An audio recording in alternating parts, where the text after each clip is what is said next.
Lionel Messi ইতিহাসের সবচেয়ে বেশি শিরোপাজয়ী ফুটবলার, কিন্তু সাফল্যের আড়ালে লুকিয়ে আছে ফাইনাল হারের দুর্ভাগ্যপূর্ণ অধ্যায়ও।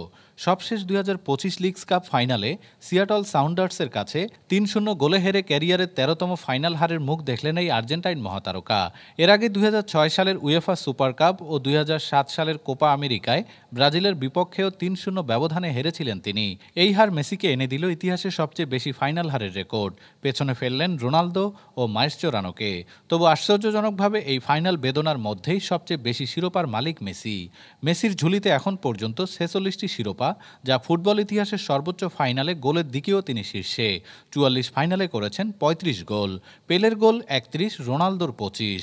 জার্সির রং বদলালেও সাফল্য আর বেদনার রসায়নটা মেসির ছায়াসঙ্গী হয়েই রইল। ডেস্ক রিপোর্ট, আজ বার্তা।